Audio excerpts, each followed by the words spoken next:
In life, we often encounter people whose actions seem to challenge our peace and values. Stoicism teaches us to understand and respond with clarity, not with anger or frustration. But how do we recognize when someone's behavior crosses the line from difficult to toxic? In this video, we'll explore 5 key signs that reveal you're dealing with an evil person, not necessarily because they are inherently bad, but because they act from ignorance, misunderstanding, and emotional chaos. By examining these signs through the lens of Stoicism, we can better protect our inner peace, set healthy boundaries, and approach these individuals with wisdom and resilience. Who is the evil person according to Stoicism? In Stoicism, the concept of a bad or evil person is not rooted in absolute morality or eternal damnation as found in many religious systems. Instead, Stoics view so-called evil individuals as those who act out of ignorance, people who are disconnected from reason, virtue, and the natural order of things. Marcus Aurelius wrote, "When someone does wrong, it is because they do not know what is right. This is not an excuse, it is an explanation." The Stoics believe that no one willingly chooses what is harmful if they truly understood what was good. So when someone lies, manipulates, or harms, it is not because they are inherently wicked, but because their judgment is clouded, their soul is disordered, and they are ruled by passions like fear, greed, or pride. However, Stoicism is not naive. While it teaches compassion and understanding for those who act wrongly, it also emphasizes discernment and self-protection. A Stoic does not hate the wrongdoer, but they do recognize harmful behavior and take steps to guard their own peace and integrity. As Epictetus taught, we must accept that some people are irrational or even destructive, but we do not need to let them corrupt our inner world. The Stoic response is not revenge or condemnation, it is clarity. You see the person for what they are, someone lost in ignorance, and with that awareness, you act, not with anger, but with wisdom, boundaries, and strength. Sign 1. Emotional manipulation. Emotional manipulators thrive on controlling how others feel, subtly influencing their behavior through guilt, shame, or fear. They don't command, they suggest, often making you feel responsible for their emotions. If you really cared, you would. This type of manipulation is dangerous not because of its volume, but because of its subtlety. A Stoic recognizes that emotional manipulation is an attempt to breach the walls of the mind through persuasion, not force. As Epictetus reminds us, it's not things that disturb us, but our opinions about things. The manipulator only gains power if we surrender our ability to choose our response. From a Stoic standpoint, the key defense is mastering the dichotomy of control. You can't stop someone from trying to manipulate you, but you can control whether you accept their influence. Marcus Aurelius teaches us to pause and question, is this within my power? Does this truly concern me? If not, it must be discarded. Emotional manipulators want you to react automatically. The Stoic path is the opposite. It is about pausing, reflecting, and responding with reason. When you stay rooted in your values and maintain clarity of thought, manipulation loses its power entirely. Sign 2. They try to undermine your worth. One of the clearest signs of a toxic or evil person is their tendency to diminish your sense of self-worth. This can come through subtle insults, sarcasm, constant comparison, or denying your efforts and achievements. Their goal is not always to outright attack you, it's to make you doubt yourself. But a Stoic understands that personal value does not come from praise or recognition. As Marcus Aurelius wrote, ambition means tying your well-being to what other people say, or dousanity means tying it to your own actions. If someone says you're not good enough, that judgment only holds power if you accept it in your mind. Stoicism teaches us to distinguish between what is ours, our thoughts, choices, and character, and what is external, such as opinions, reputation, or status. When someone tries to bring you down, they are often revealing their own insecurity or envy. Epictetus reminds us, if someone succeeds in provoking you, realize that your mind is complicit in the provocation. The Stoic does not seek revenge or validation. Instead, they protect their peace by refusing to let harmful words take root. True strength lies not in fighting back, but in staying centered, knowing that your worth is not up for debate. It is defined by your reason, your virtue, and your action. Sign 3. They lack empathy and use others as tools. A truly dangerous person is not always the one who shouts or threatens. It's often the one who sees others as tools to be used rather than human beings to be respected. These individuals lack empathy, showing care only when it benefits them. They reach out when they need something, disappear when you need them, and make you feel replaceable. From a Stoic point of view, this behavior goes against human nature. As Cleanthes and Hypocritical emphasized, human beings are inherently social creatures, designed to live in cooperation, mutual respect, and rational connection. When someone treats others as mere means to an end, they have lost touch with their rational nature, the very thing that distinguishes humans from animals.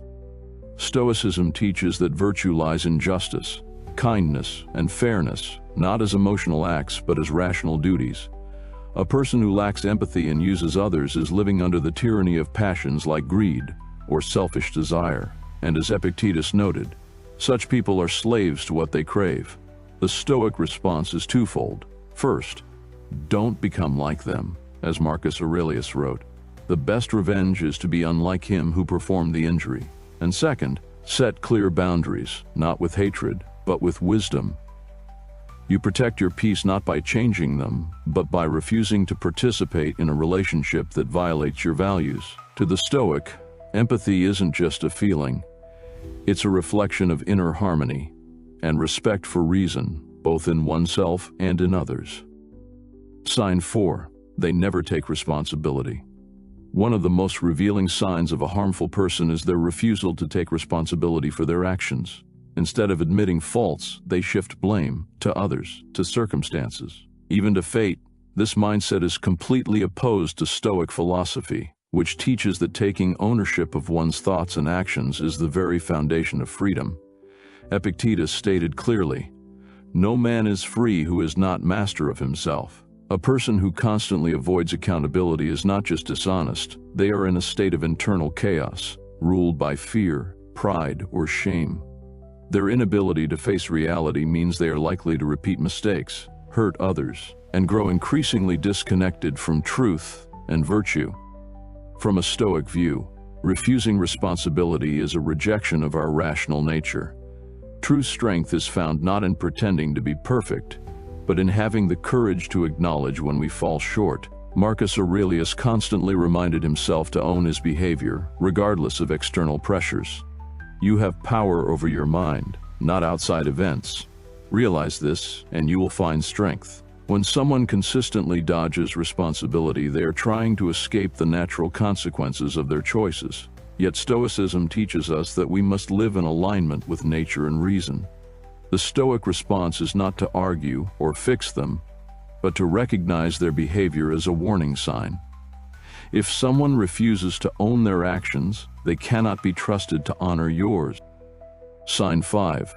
They are hypocritical, saying one thing, living another.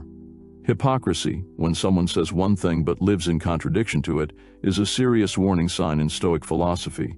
These individuals may preach kindness but act with cruelty, speak of loyalty yet betray others, or advocate for discipline while being ruled by their own desires. The Stoics believe that virtue is not in words but in consistent action. As Seneca wrote, "Philosophy teaches us not how to speak but how to act." A hypocrite is dangerous because their actions often contradict the values they claim to uphold, creating confusion, mistrust, and emotional manipulation. They wear a mask of wisdom or morality, but beneath it is often ambition, insecurity, or deceit. From a Stoic perspective, the worst hypocrisy is self-deception, living in conflict with one's own reason. A true Stoic strives to live in harmony with nature and logic, aligning thoughts, words, and deeds. Marcus Aurelius constantly reminded himself to examine not what others say, but what they do, because action reveals character.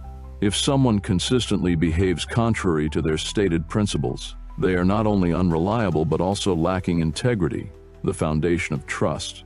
The Stoic approach is to observe, not judge, and to let truth be revealed through behavior. As Epictetus said, Don't explain your philosophy, embody it. In the presence of a hypocrite, the Stoic does not argue. They simply walk away and continue living honestly. What to do when you encounter an evil or toxic person? When you encounter someone who is manipulative, cruel, selfish, or hypocritical, the first Stoic principle to remember is this: you cannot control who they are, but you can always control who you become in response. Marcus Aurelius wrote, "The best revenge is to be unlike him who caused the harm." Instead of reacting emotionally, the Stoic responds with reason, distance, and integrity. You don't need to fix them, nor should you absorb their toxicity. Your duty is to guard your character, your peace of mind, and your freedom from being enslaved by their behavior. Observing someone's flaws is not an invitation to hate, it's a chance to practice self-mastery. The Stoic path is not about escaping the world or isolating from difficult people. It's about building an inner fortress so strong that no insult, lie, or manipulation can shake it. Set boundaries firmly, without anger. Walk away without bitterness. Forgive internally, not because they deserve it, but because you deserve peace. As Epictetus said, "It is not things that trouble us, but our judgment about things." When you deal with evil people, don't let their darkness pull you down. Instead, let it be the contrast that sharpens your virtue, your clarity, and your strength. In that way, even their presence becomes fuel for your Stoic growth. Recognizing these signs in others is not about judgment or hatred. It's about protecting your own peace and responding with Stoic wisdom. Remember, as Marcus Aurelius said, "The best revenge is to be unlike him who performed the injury." When faced with toxic behavior, the Stoic path is not to react, but to act with reason, understanding, and clarity. Keep your values strong, your mind clear, and always remember, you cannot control others, but you have full control over your response. Stay rooted in virtue, and let the darkness of others reveal the light of your own character. Thank you for watching. If you found value in today's video, don't forget to like, subscribe, and hit the notification bell so you never miss a new Stoic insight. Remember, the path to wisdom is a journey, and every step brings us closer to mastering our minds and actions. Stay calm, stay focused, and live with virtue. Until next time, keep striving for the best version of yourself. Wisdom takes time, courage, and patience. Stay on the path, because we are not born wise.